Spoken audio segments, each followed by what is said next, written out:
And we're live! Welcome back to Self-Care Sunday. I don't think there's anybody here just yet because I didn't do the thing in advance where I had the link and tweeted that out, so people will be filtering in a minute. But a shout out to all of you watching this not live. You know, I think the live event is fun. We all get to come together. But the fact is YouTube. This video lives on forever as, I guess, some kind of weird long-form podcast. And this is obviously yours to enjoy at your pace. And if you can't make it live, you're no less a part of this community. And people are just rolling in. This is so exciting. Tree Kid. Oh, hey. Heck, hey. Maddie. Bees. Oh, man. We went through this a while ago. I learned how to pronounce this, and it's been so long that I forgot. But I have the voice memo. I'm not going to find it now live, but by the next stream, I will have that learned. Caspian Campbell, 1 second. I actually have a new mind database situation that means that I'm more likely to remember things to actually learn / do.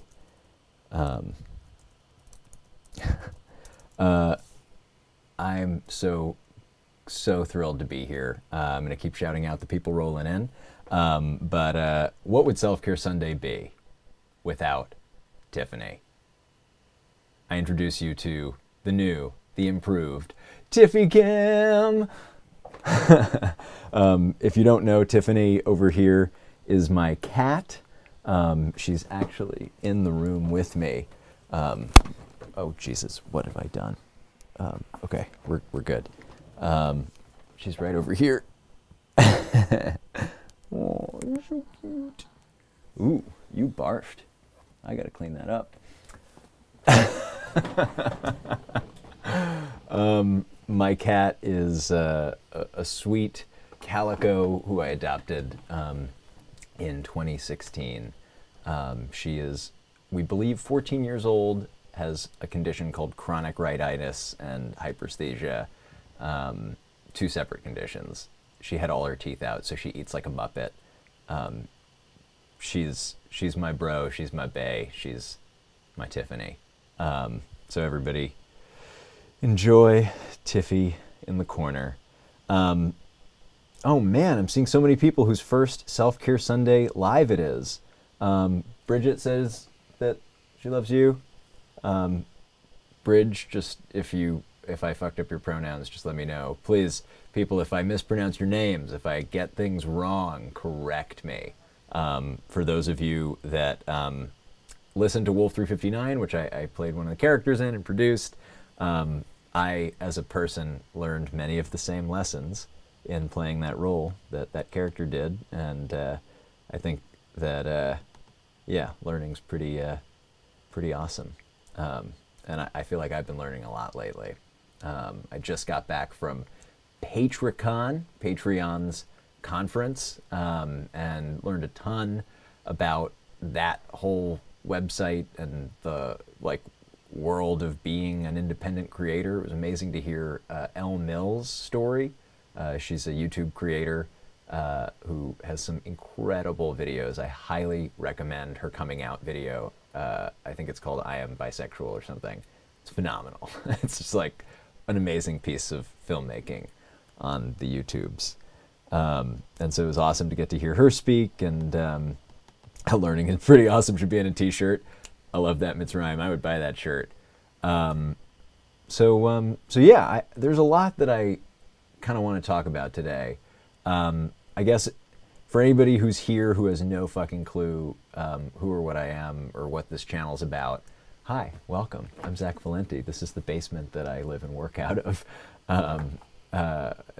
It is a privilege to have you in my home. I am an artist, an entrepreneur, I don't know, technology person. I wear a lot of hats. Mostly I make media, like podcasts and videos and such, as a voice actor, as an editor, as a director, as a writer. And then I also do mental health awareness and mindfulness training. That's actually why I was at PatreCon.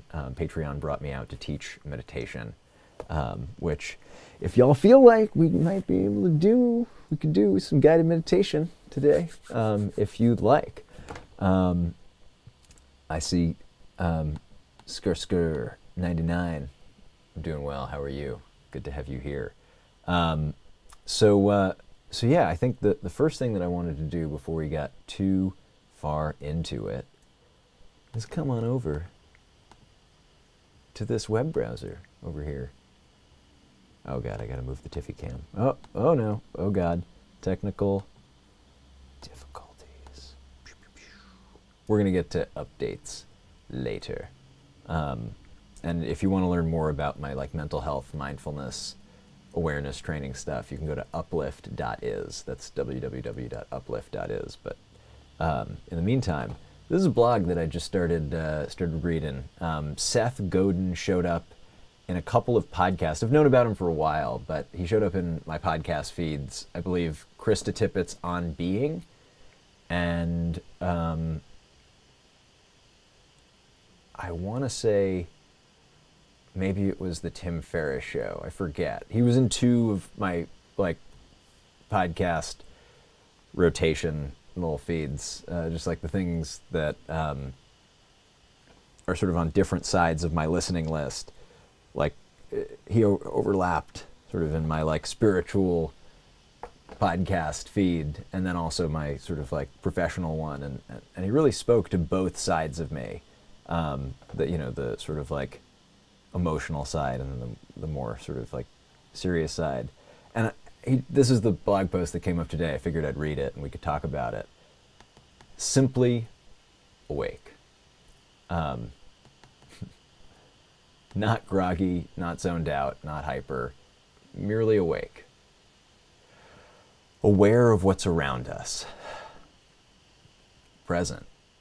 Seeing things clearly, hearing them as if for the first time. How often are we lucky enough to be awake? Mass media, social networks, marketers, they rarely help. Mass media, social networks, marketers, they rarely help us become awake. They seek clicking, buying, fearful zombies instead.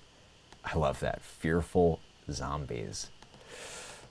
The people we seek to serve, those lost that we're trying to reach, in the rare moments when they're awake, are we wasting that tiny slice of magic? I worry about this a non-zero amount of the time. Do we create fear or boredom or ennui in the short run merely because it's easier for us? Seeking a state of awake seems like a worthy quest. And when we find it, it's worth cherishing. And this very, very much, one sec, let me get off that screen share, because that's crazy.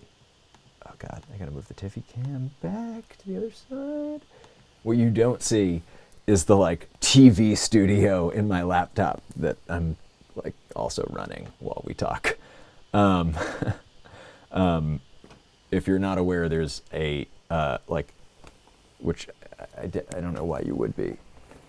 I just can borrow the Tiffy cam for a sec to just show you this outrageous setup. Whoa. Yeah, it's way overkill. I'm the if you give a man a live stream camera, he's gonna want another 5. That kid's book will get written one day. No, but anyway, that blog post really captured the opportunity that I felt getting flown out to Los Angeles to talk about mindfulness and meditation. And the biggest message that I had for people at Patreon who came to learn how to meditate with me was, don't take my word for what meditation is.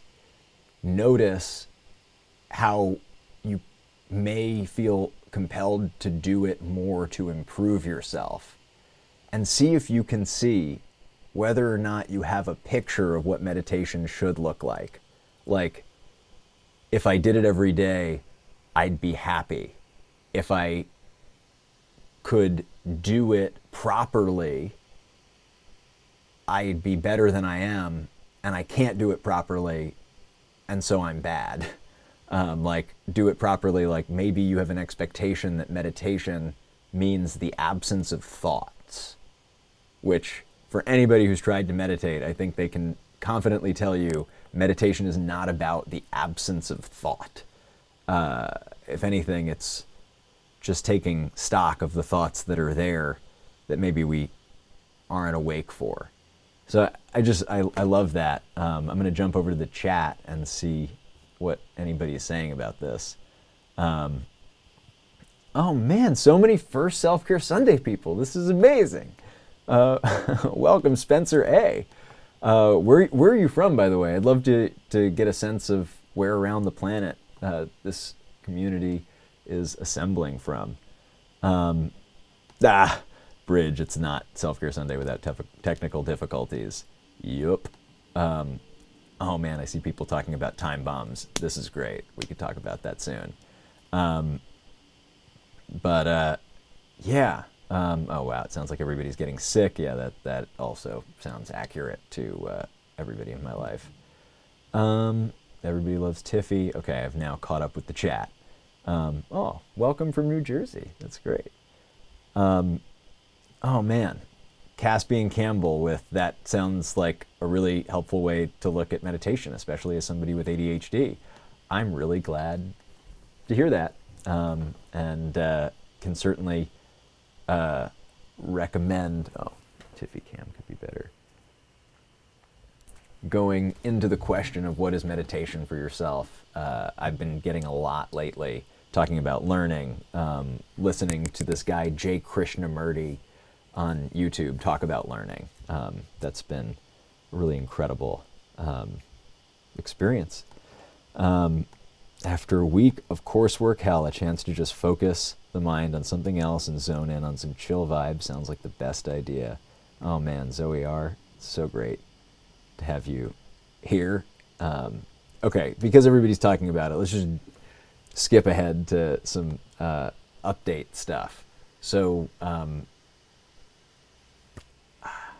I like feel torn to like hang out and just like maybe go into meditation mode and skip ahead. You know what? Let's try something new. Let's not skip ahead. Let's just do the plan. I think that's been, one of the things that I've been waking up to recently, and part of my process has been going back to therapy, which has been amazing. And if you've been thinking about it, just do it. And there's ways to do it, and just like to find somebody who's great for you. I think you can, like the best tip I've heard recently is to do a 15-minute free consultation and ask for that from a lot of different practitioners and see who you vibe with. And if you think you can't afford it, you'd be surprised how much of a discount people might be willing to give you if you're willing to ask. So yeah, one of the things that I've been noticing, I've missed this stream last month, and I'm supposed to do it monthly, and then I missed the first weekend because I was in Los Angeles traveling. Then I had to take another flight to San Francisco. I've just been like all over the place. And that doesn't change the fact that I gave my word that I would do something once a month, and it's important to me to be a person of my word. And it's also not productive to just beat myself up. And, so finding that space where I can hold myself accountable without doing self-harm has been something that therapy has been incredibly useful for. Just the tools that my therapist Chuck has sort of introduced in my life from the world of dialectical behavioral therapy, which is sort of built on this foundation that it's okay to have two seemingly at odds things be true at once. Like you can both be happy with where you are in your life and incredibly anxious. And you can both be incredibly hopeful and incredibly fearful. Like these things aren't necessarily mutually exclusive. So yeah, so I think just planning and processes and partnerships has been a big theme of the last several months, and so oh man, this is awesome. Somebody's here from Brazil. I love Brazil. In the UK, oh man, super cool. Cairo, oh geez, this is so awesome. Wild.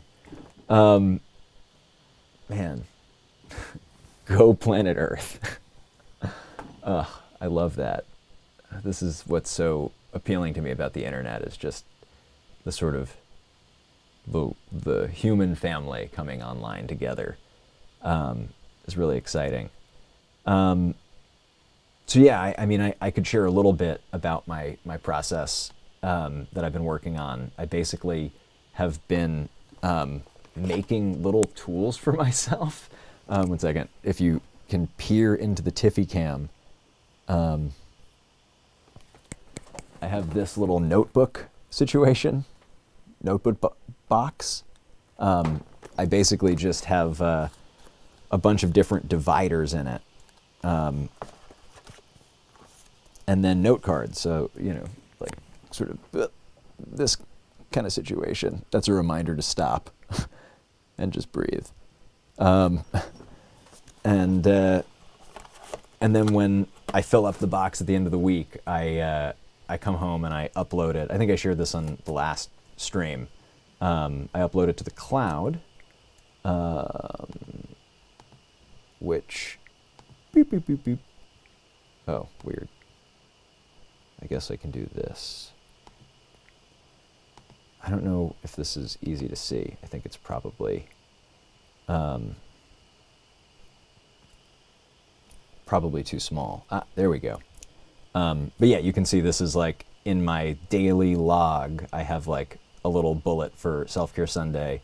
And I started doing this like earlier this year with agendas for Self-Care Sunday, but those agendas were in a file that was disconnected from everything else. Like now I have everything in one place. Like when I want to see what I've said I'd do, I just like, there's not like one app that has certain to-dos and then another, like I'm not using like Evernote for this and this other thing for that.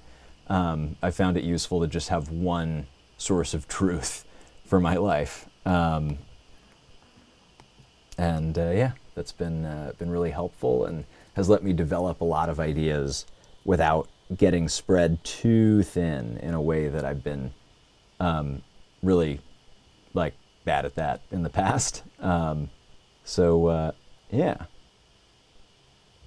this is super exciting. I see somebody from Poland, the figure skaters from Russia. What? Hello from Canada. Oh man, this is amazing. Jen RS, it's so great to have you here. And I appreciate the kind words. So let's see. I think, I wish that, so there's like a little bit of a delay here. I would love to like be able to poll the audience and be like, should we do this next or should we do this next? But that doesn't exist right now. Oh man, there is something that I really want to share with you guys that's super nerdy. So if you've seen my social media break video, where I took a break from social media and I'm still kind of on it, but I'm on Twitter for work. Oh, hello from Ireland. And amen to being spread too thin. It's like so funny. Sweden. Oh man, my grandma's in Sweden. That's awesome. Or from Sweden in Switzerland, right. Jessa, like keeping a notebook, what I like about the box instead of a notebook is that the pages are separate. And which actually is really liberating for me in a way that like, I think I get worried about putting certain ideas down, or like really the problem that I have with notebooks is I fill them up and then I don't know how to filter the better ideas from just the stuff that had to come out before those. And so with the note cards, it's easy to just like float the ideas that you want to remember more than others up because of the separate things. The glorious sock puppet from that.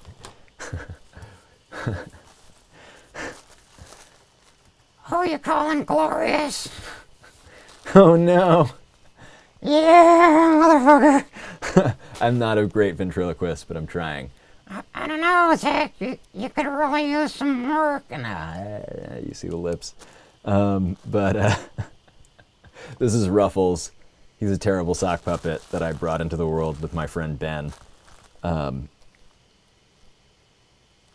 It's really bad. He just always wants to say terrible things. But I wanted to show you guys this nerdy thing that I made. If you follow me on Instagram, which I haven't been on, you might not have seen it. Ah. Oof. It's called the Alpha Smarter.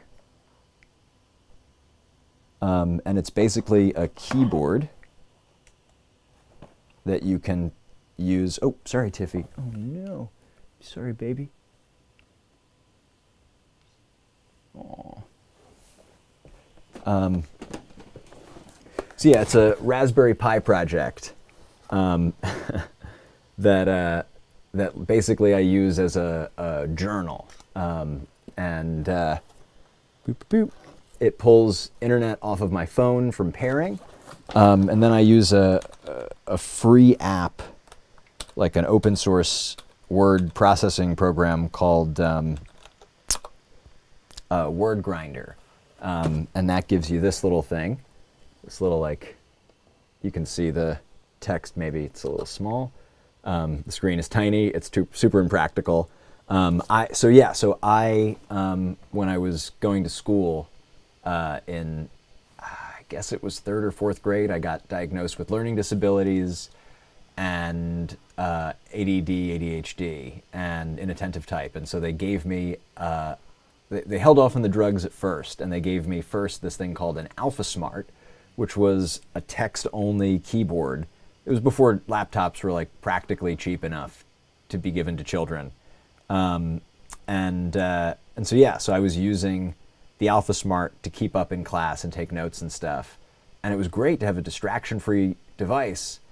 And there was a product that came online called the Hemming Right. I think now it's called the Free Right.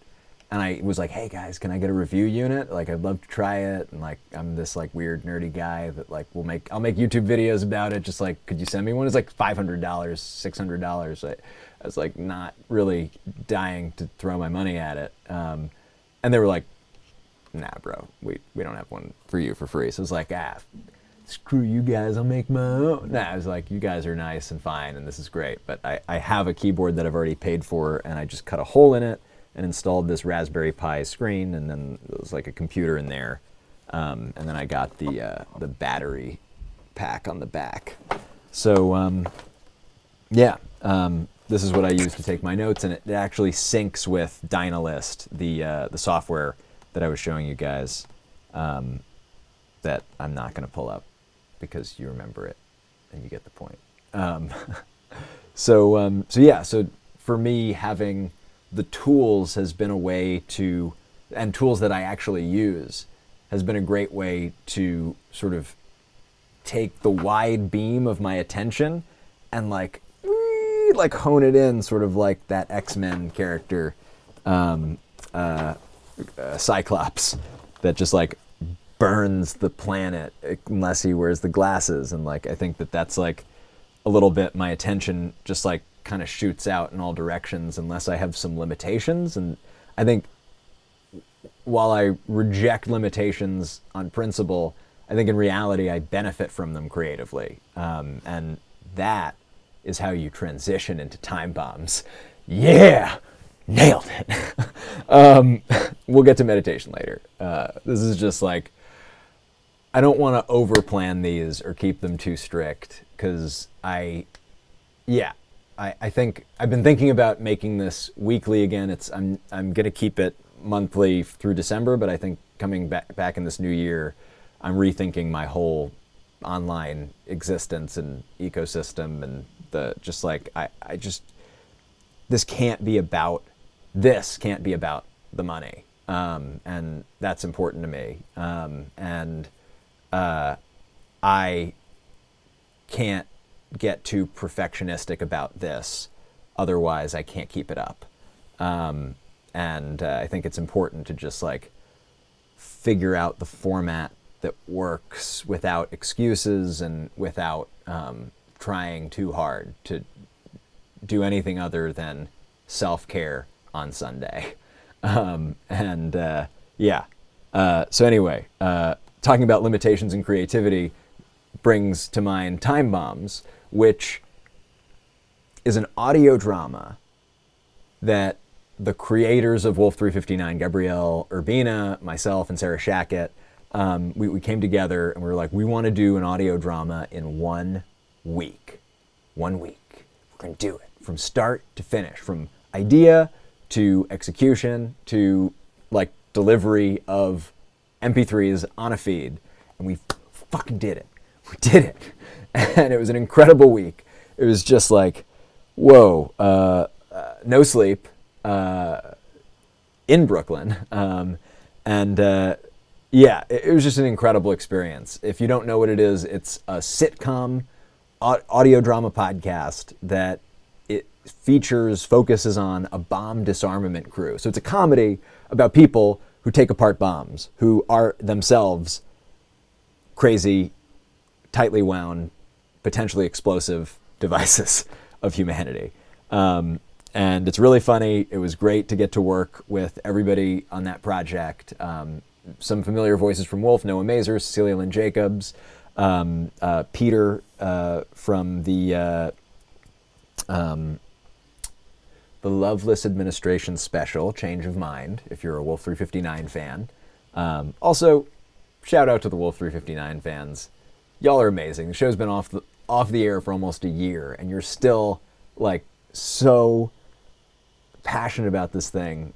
Man, there's like an incredible animation maybe we'll do in bonus time today that a team of Polish animators came together and made, that's like a trailer for Wolf, and it's incredible. Like, Netflix, what are you doing not making this cartoon? Like, why are you not giving these girls all your money? I actually don't know the gender of everybody on it, but it looked like a witch studio, and there were some cool ladies who were loud on Twitter that I just want to give all the credit to. We'll get into that. But once you go Wolf 359, you never go back. Angel Acevedo, thank you. All right, let's see. Time Bombs, we made it in a week. It's amazing. You can see it at timebombs.show. That's timebombs.show. I guess this is as good a time as any to talk about Rye-Scrivember, Write a Script in November. If you're familiar with National Novel Writing Month, it's always a trip to explain this thing, because there are two kinds of people in this world. People who know what NaNoWriMo is and people who don't.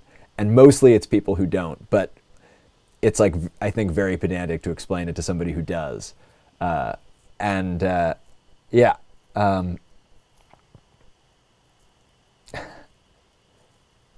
Oh, wow. I love that vision. Scourger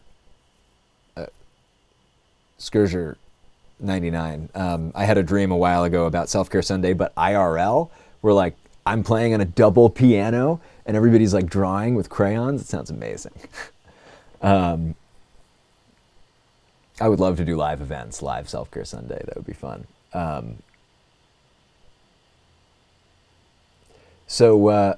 Rye-Scrivember was the thing that I wanted last year when I'd been looking at NaNoWriMo, which is National Novel Writing Month.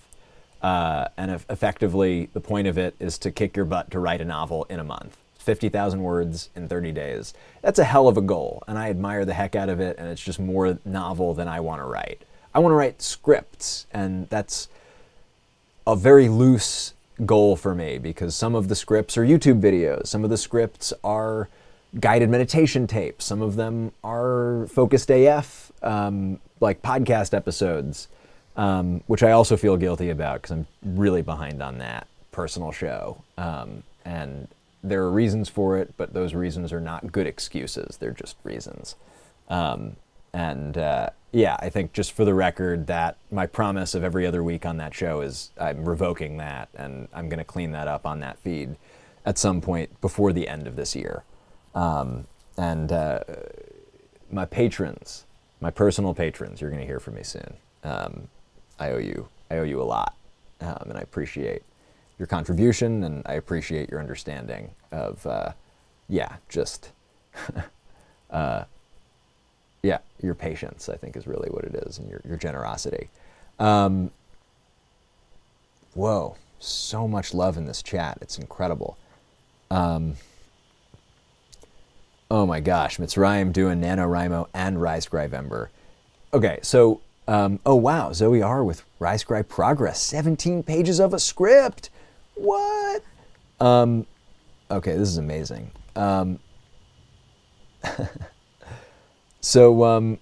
And Dimitri Borleone, I love that you would walk to Self-Care Sunday, live Self-Care Sunday. That's amazing. We'll talk. So last year I was like, I really, really, really don't want to do NaNoWriMo, but I do want to do a goal while other people are in the spirit of writing in November. And I wanted to be scripts, and I wanted to be for YouTube videos and for some other things, and audio dramas, and so made that happen. And yeah, it was one of those things where I couldn't have predicted how exciting it would be to see so much creativity get unleashed in other people.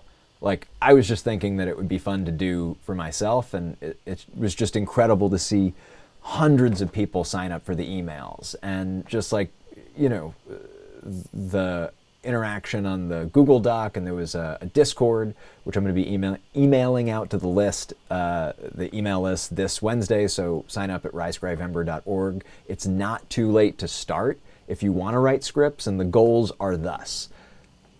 Complete one script of any length. That's like the basic goal. It could be a one-page script. It could be, I want to write more scripts. So look out for more videos from me here. And then you're done. That's a script for a video. And it could be for YouTube videos. It could be for audio dramas. It could be for anything that a script is appropriate for. The point is to just be one script more creative than you were last month. And the stretch goal, if you want a little bit more of a push, and this is what I'm going for this year, 90 script pages. And keep in mind, you get to decide what a page is. And like, I got note cards. This is what I've been using. This is from, oh, you cannot read that. This says, this is my favorite way to draft scripts for my YouTube channel. This is for a GIF that I put in the emails last Wednesday. So yeah, RiseScribeEmber is happening this month. There is a audio drama contest component. I have the information on the website about like what the rules are around like how many characters, how many pages. I'm pretty sure it's 5 characters or less and 20 pages or 20 minutes or less for the audio drama. The winning script, which will be judged by the community, I'm going to produce. I'm still putting the finishing touches on last year's winner, but we're in the home stretch on that. On a piece called Frame Shift by Shannon Smith.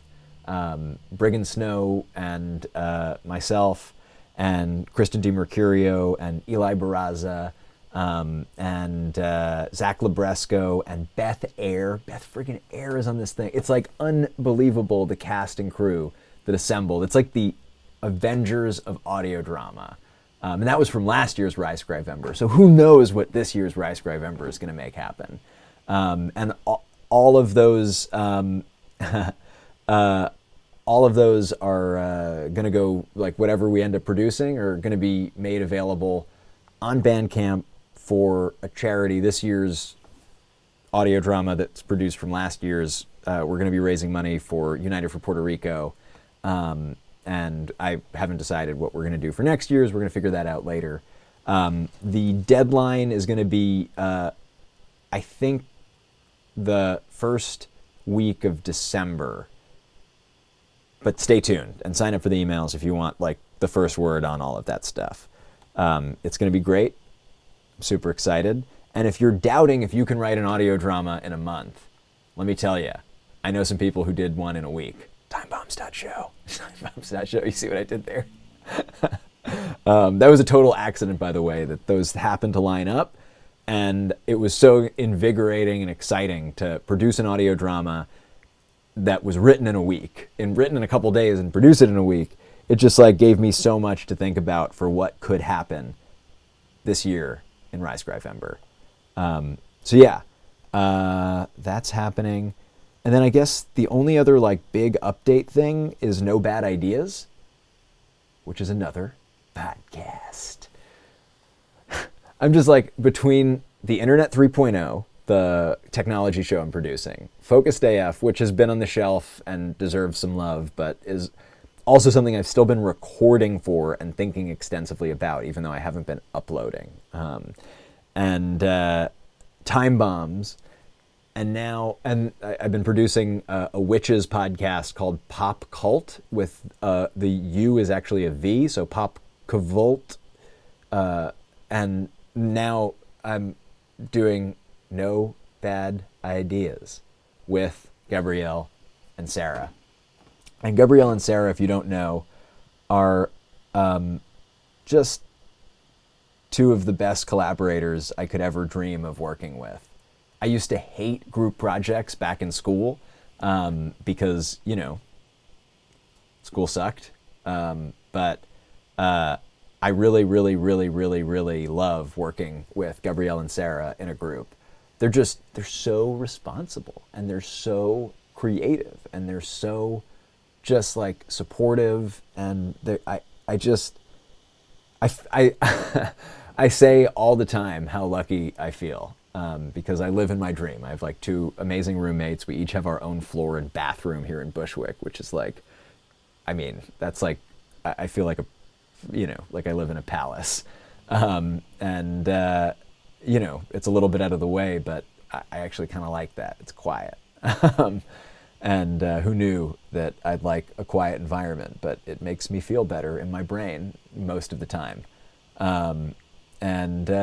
Yeah, I just, you know, I feel incredibly lucky, and getting to work with Gabrielle and Sarah is a big part of that.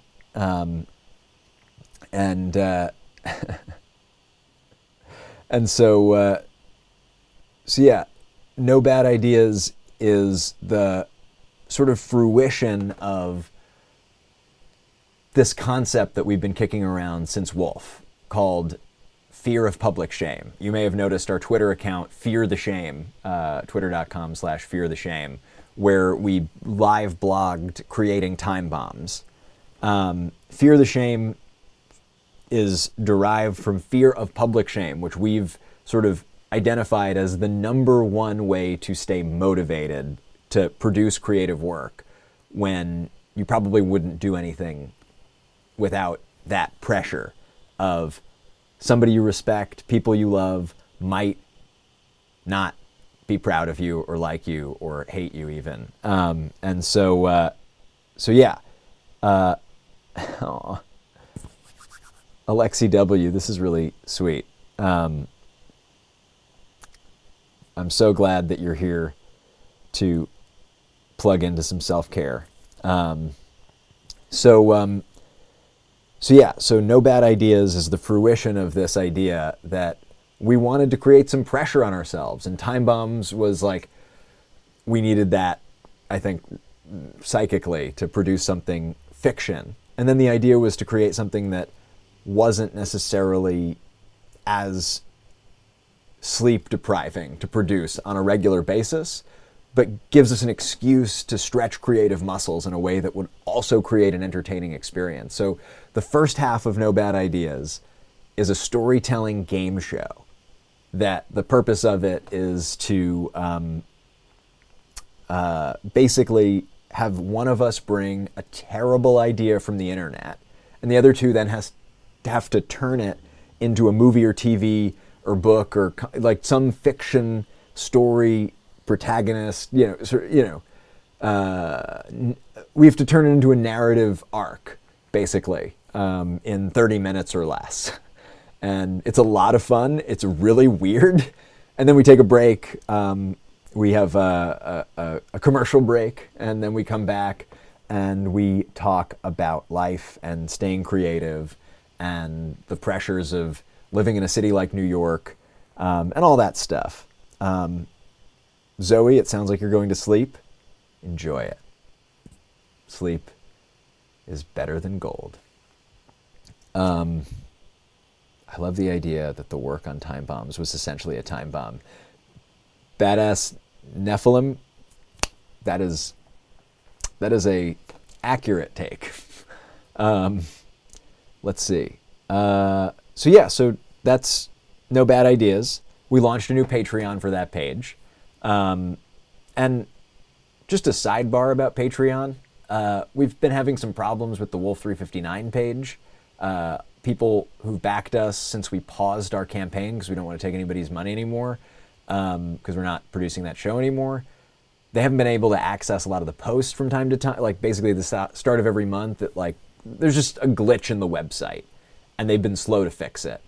And our super patron Rena just really has been, I think, amazing to advocate so strongly for all of the 1,000 or so people that were losing access to what they paid for. I'm now in touch with Patreon directly, and we're figuring it out. And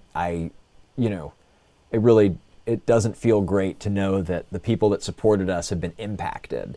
And so that's something that has made me question whether or not we should use Patreon moving forward. And I think we're going to wait and see how this gets resolved. But being at PatreCon and hearing Jack Conte talk about the business, I feel really strongly that the company's trying to do their best, and I want to give them a chance to make the product work for all of us. And it's just an easy way for us to stay focused on what we want to stay focused on, which isn't building a website that charges credit cards. So that's the bone that I had to pick about Patreon. And I just wanted to reiterate my message for the people that support me personally on Patreon.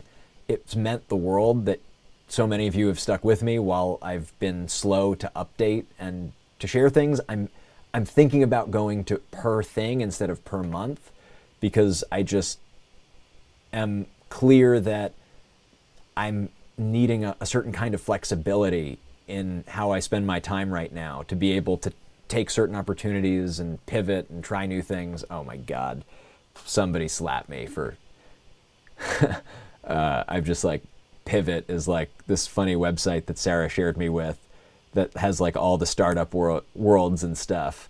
So anyway, the point is, I've been thinking about going to per thing instead of per month. I think it's fairer for months that I end up missing stuff. I don't want to take money that I don't feel like I'm owed.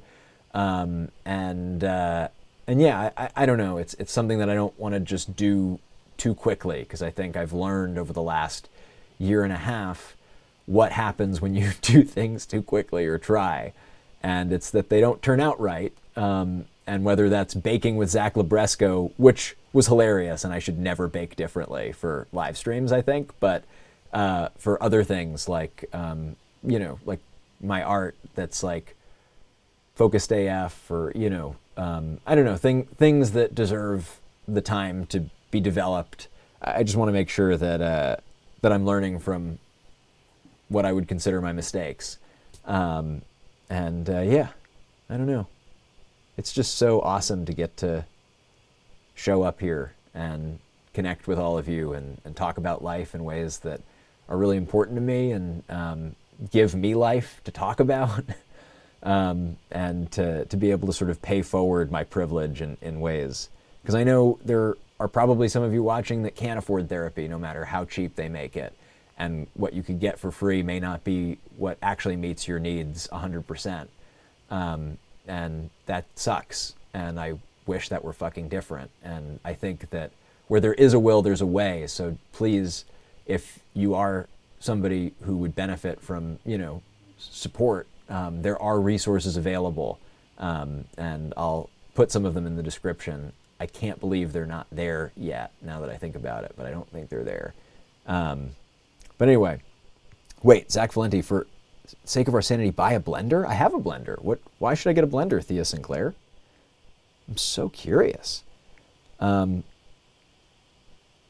see. You and Libresco baking together was the funniest thing. Oh, yeah. I don't think I had a blender back then. Yeah, and I definitely want to get like a mixture thing. So great.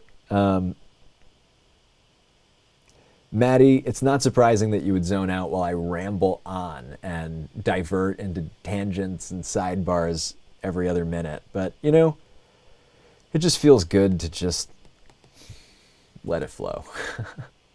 And I think that that is the gift of meditation. And that there was a clip that I wanted to play for you guys. And I think we'll get to that when we end, from my new favorite podcast, the TED Radio Hour, which I wrote off as a show that I didn't need to listen to because I'd listened to TED Talks, whatever. It's better to just go to the thing. But the host of How I Built This, Guy Raz, produces it, and it's so much better than I ever could have imagined. It's what I wanted to start making Focused AF into, but I think would actually require, one, the legal rights to use TED Talks more readily, and then also just like a staff to like write and produce it and make it like amazing, because it's amazing. Yeah. Let's see. Juliana HBA Pyres, I love that you kind of love the way I talk about therapy, mostly because you refused to go because it didn't feel like money well spent. And my feeling about it is, one, you're going to get out of it what you put into it. And so it might not be money well spent if you're not interested in getting anything out of it. And I think that's true of anything. And, you know, I've gotten a ton of value out of stuff like programs at Landmark and, you know, like sort of not mental health resources for self-development. And then I think there are mental health resources for self-development, like cognitive behavioral therapy and dialectical behavioral therapy. There's just so much available in the way of tool sets and skill sets and mindsets. And I just love that I could communicate something in the direction of, you know, yeah, right. Like Thea Sinclair is like, you know, money therapy well spent is on the right therapist. Like, feel free to fire fast, and informational interviews, or not informational interviews. That's for networking. What's it called? Oh, Alice C., I want to see your painting, because that's pretty cool that you're painting while listening to this. But yeah, not informational interviews. I forget. It's like a screening call, basically. And it's good for the therapist, and if they're not doing those, just know that that's a best practice that my friends who've been through like the training that therapists have to go through, they know that that's something that's good. So anyway, looks like people are going to bed, and I think we're going to start. Geez,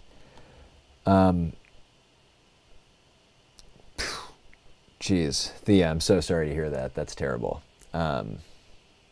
That's dark. They ought to know better, and I don't know what to say. Yeah, let's see. Yeah, I guess we're going to land at the TED Radio Hour. Here's how we're going to get there. One of the things that I've been thinking a lot about lately is the benefits of mindfulness. And like, that is what I think I get out of a combination of therapy, out of making time for meditation and just sort of contemplation and quiet. And that includes cutting out some time without screens and without media, and sometimes without people. And then, you know, I think one of the things is not losing my head.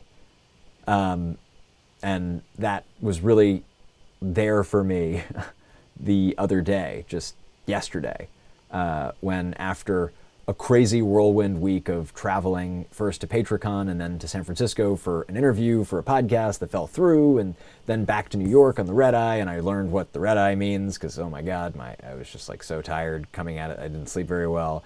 And then I had a whole day of work, and then I had a friend's wedding, and then so it's like after all of that, on Friday I lost my phone in an Uber or in a Juno. I don't take Uber after I heard some of their problems. There are some cities where you can't help it, and I break down and do it. But when I have an option between different things, I like to choose either Lyft or ideally Juno. And I think my understanding is Juno gives drivers the most percentage of the final bill. And they also help me find my phone in under 24 hours. By connecting me with the driver, whose name was Surrender, if you can fucking believe it. And if you know my tattoo, I am Surrender. You'd think that was as weird as and like crazy as I did, which helped me relax when I was like, lol, Surrender has my phone. Maybe I should surrender my phone to Surrender. And it helps that I have the privilege that I like have a secondary device. I have a Samsung phone for operating a 360 camera that I got a couple years ago to make 360 videos. And so it just like, it felt really good in that moment where I was back in Brooklyn after a week and a half of crazy travel, spending time with Kathleen, my girlfriend. And instead of losing my head over a thing, I was able to take a deep breath, stay present with her in the room, not shut down my emotions because I was able to, be upset, but I didn't just like lose my head. And it just felt really good to, stay in the room. And I did all the things, and we worked the process, and the process worked. They returned my phone the next day. We reached out to the customer service people, and I got to tip the guy, and I even in thanking them for being so responsive and shouting them out on Twitter, they offered to pay the driver the $15 return fee. So he got tipped more from the I don't know. It's just it's amazing just the miracle. And I don't say that word lightly because I think that, I think we're quick to be miracles aren't real. There's only science and technology, but it's a miracle to not be mad and kind of get upset when it's easy to do that. And historically I have. So for me, that's sort of the miracle of mindfulness. And letting go of I don't know. So the quote that I love, and it I don't know. I think that there are ways, mostly we're human beings are conditioning and conditioned. And I think we can condition ourselves. And one of the ways that I do that is with quotes. So one sec, I have one of my favorite quotes got turned into one of my favorite pieces of art by Kathleen. When I let go of what I am, I become what I might be. This is Lao Tzu, who is a Chinese philosopher who's awesome. Just when I let go of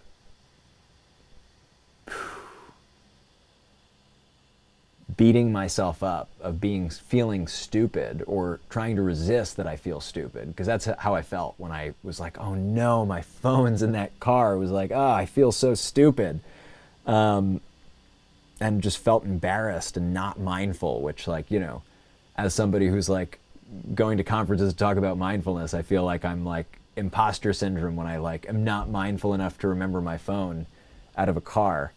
But yeah,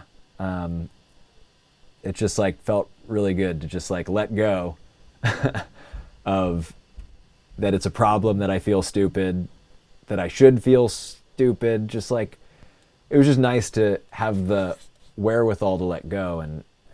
And so I was listening to this TED Radio Hour on quiet, and I just wanted to play this clip for you guys, because I think it's really, really beautiful. But one second, let me get this working. Work, work, work. I apologize in advance if this is loud. Let's see how this goes.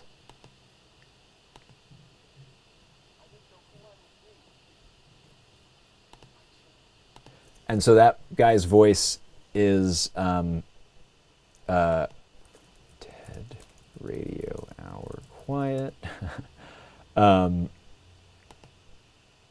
He's an amazing person who was living in, I think, Los Angeles. So yeah, this is John Francis, who has a TED Talk, Why Would Somebody Choose Silence for 17 Years?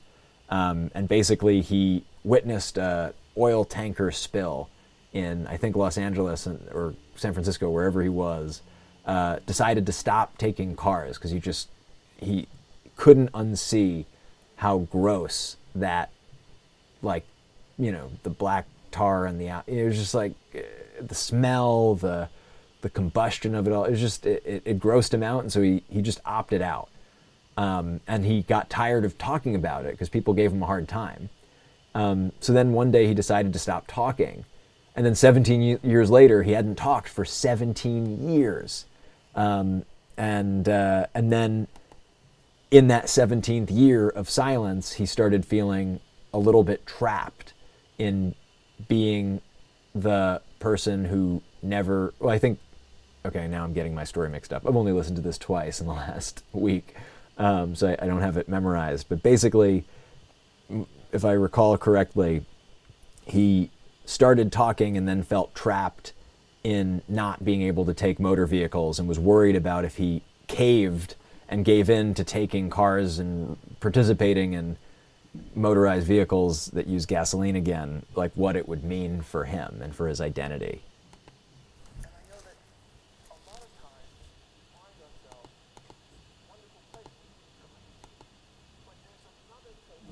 To go. And we kind of have to leave behind the security of who we've become and go to the place for who we are becoming. So I want to thank you for being here. And I want to end this in 5 seconds of silence.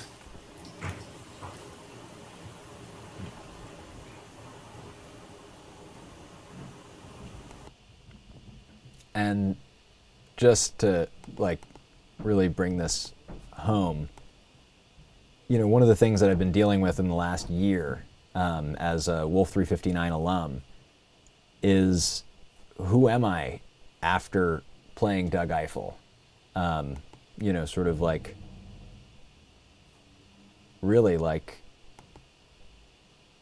is that the, you know, the peak of my creative career? Like, that anxiety, that thought has come up and isn't something that I ever expected to come up while Wolf was happening.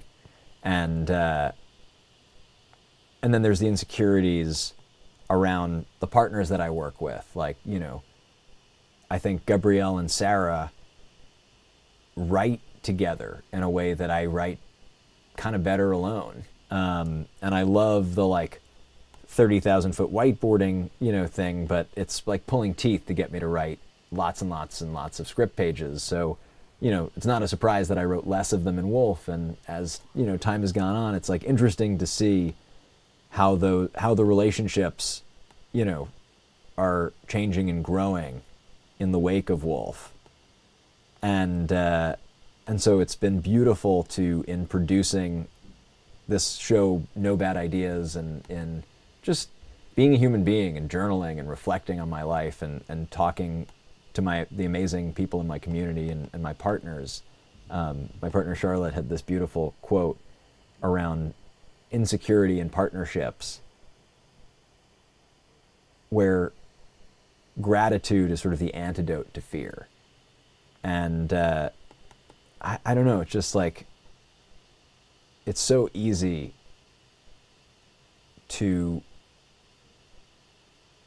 hear those voices inside of our heads say things that are just awful and kind of scary and sad and negative, and not notice that we could say the exact opposite with as much certainty or freedom as that seems to come.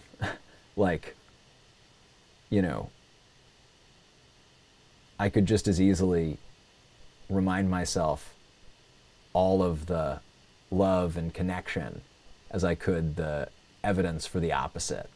And it's interesting to me that my mind seems hell-bent on focusing on not the positive stuff. Yeah, just one of those things that has been really helpful to remember, and sort of provoking of peace.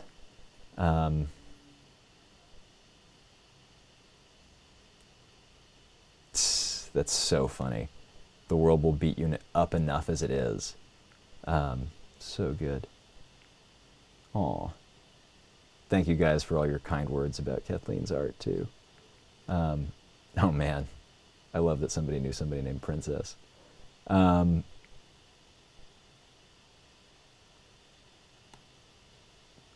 gonna have to read some of these later. This is amazing. And I'm glad that you guys, Sarah P. is having fun listening to No Bad Ideas. It's so fun to record. Let's see. Oh, Mitzrayim, the Focused AF forum has not been fixed yet. It's something that I need to deal with, and it's also something that may not be coming back. And that's something that I would love to figure out a way to talk about. I need to get back in there and get the email list to contact everybody from there to see sort of what the consensus is. But in the meantime, I was thinking we would end on a guided meditation for everybody who's still here. I see, the forum. I was wondering what forum was being talked about there. Great. Yeah. Thank you, Mitzrayim, for asking that and for clarifying. And Crystal Tiny Falcon, thanks for checking in. More on that in the coming months. I'm going to go over to Tiffy and pet her while we meditate.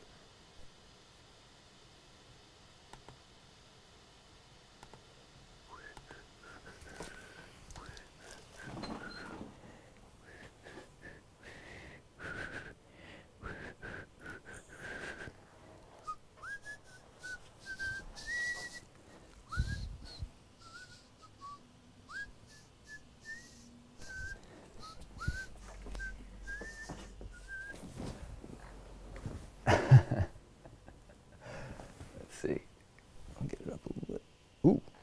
What? Oh, geez.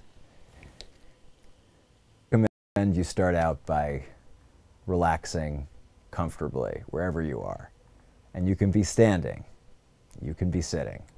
You can even be lying down. If you are going to lie down, I recommend you put something under your knees for support. You can even sort of tent them by bringing your feet towards your butt and finding that sort of magical spot where your knees just kind of hang at neutral and you don't have to use any effort to keep them up. And that way you protect your lower back while you're lying down.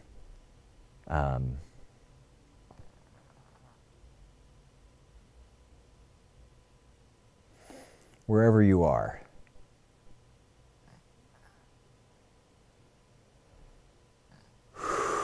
Start with a couple deep breaths and do your best to just bring your attention to your body and the physical sensations of what it's like to be you in this moment.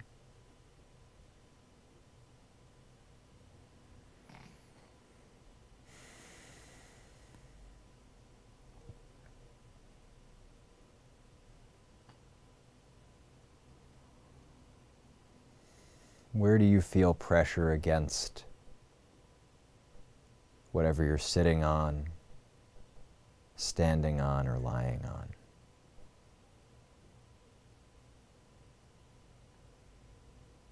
Do you feel where your skin connects with your clothing at every point? At any point?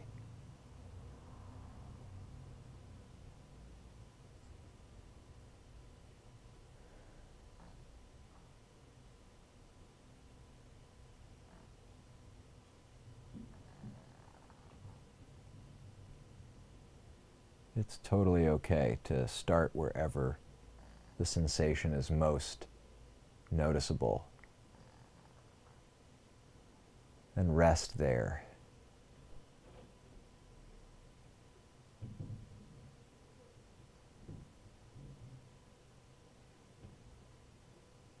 And if you notice your attention growing more and more vivid,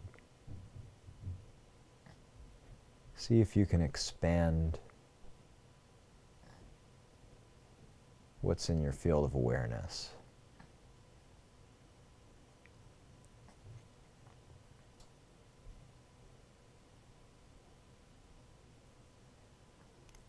Another good place to rest your attention is in the feeling of breathing.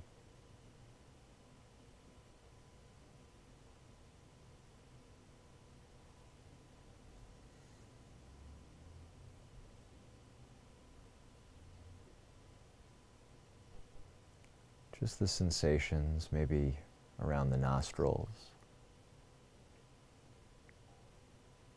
or around the belly.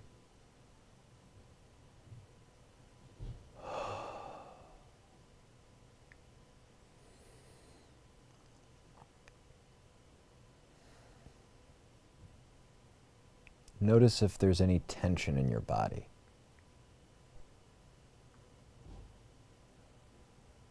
Where it is. How deep does it go? Around the eyes.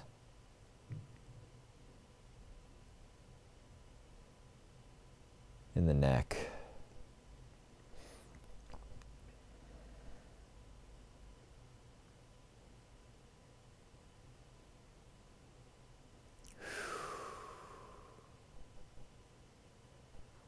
Taking a deep breath in. See if you can release some of that tension with the next exhale.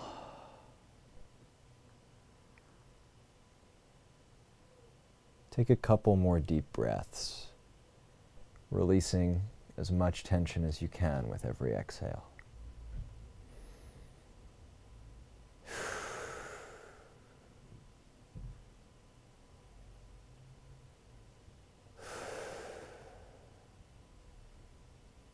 Feel free to make a sound while you breathe.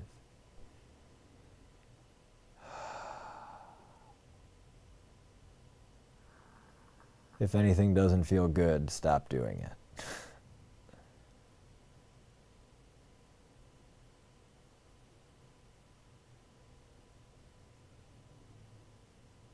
If you notice your attention drifting anywhere, planning, judging, thinking, include it. Notice planning, judgment, thought.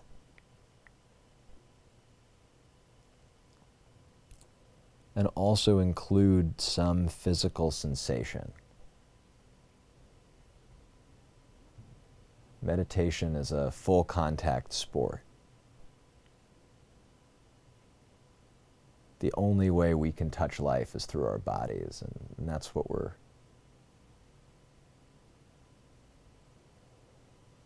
creating space and time for right now.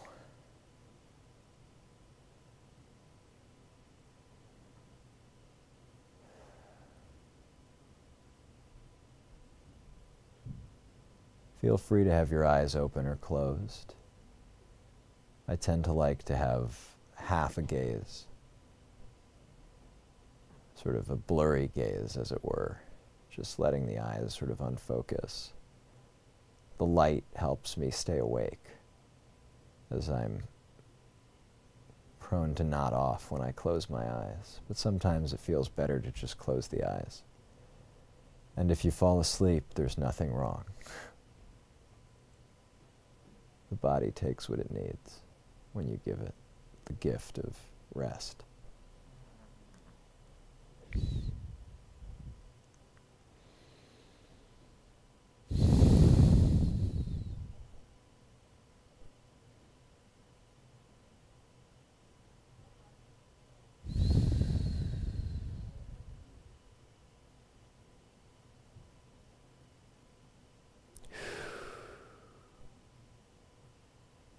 Let's take a minute or so in silence.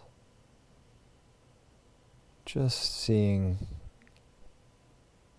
if we can stay with the physical sensations of the body, or if you want something more concrete, or whatever, you could try counting your breaths up to 10. Inhale and exhale counts for 1. And just, you can count up to 10 and then back up to 10 until we're done.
You can start to wiggle your fingers and toes. Flutter your eyes slowly if you've had them closed as you come back to the room.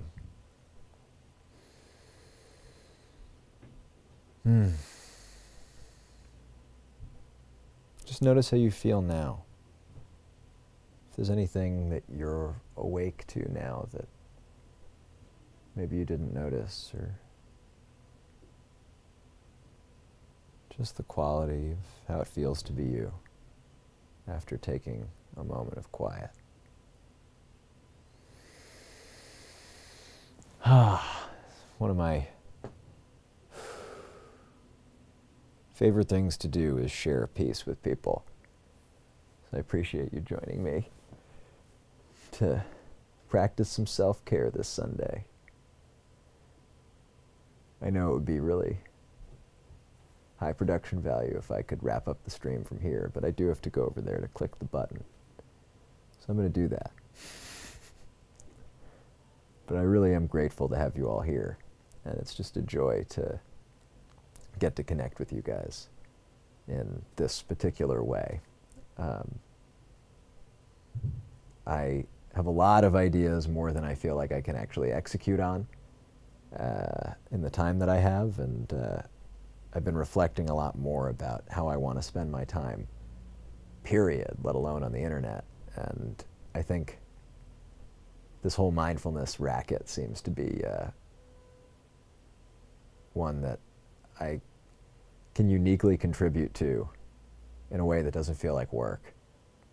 And there's a lot of malarkey out there that people are hurting themselves with.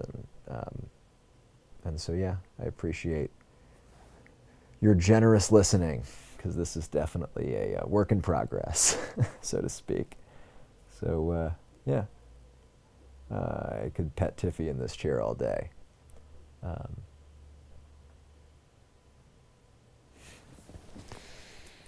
But I won't.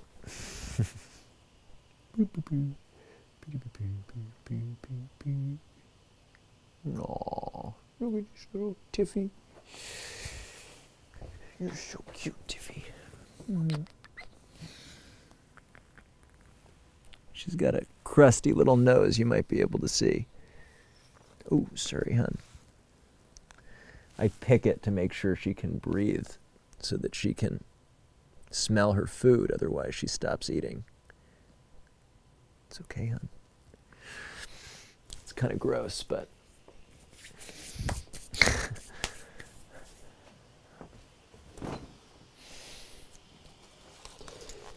she stops eating otherwise. I'm so curious where we went with, oh, wow. Oh, man.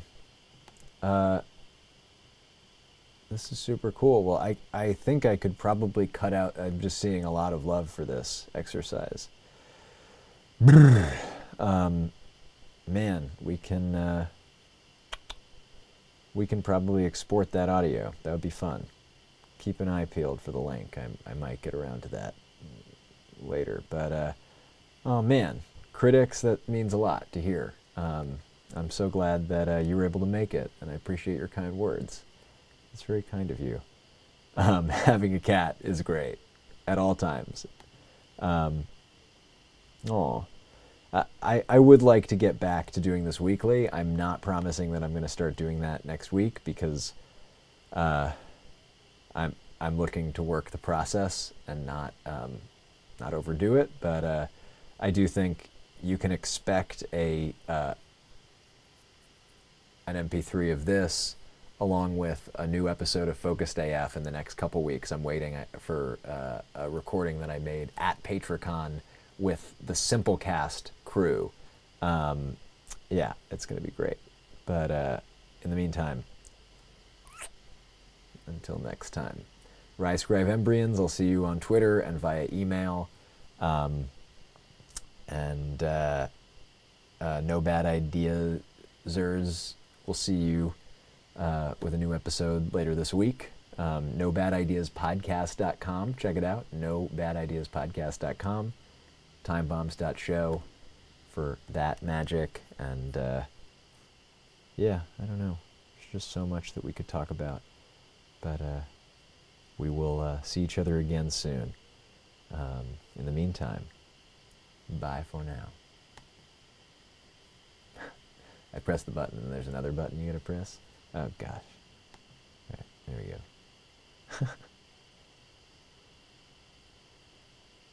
Oh no. I may not have actually ended the stream, because it looks like I got logged out. Oh man. This is fun. It's just like the magic of live streaming. The stress of it is that it's live and you can't undo anything, and you know, who knows where it could go. And you can only do it once. You can't retake anything. But the joy of it is just the magic accidents, and the, you know, just the energy of being live is very different. It's very different. Yeah, it definitely didn't stop. Awesome. Wow, my reputation precedes me for being terrible editing live streams. Well, until next time.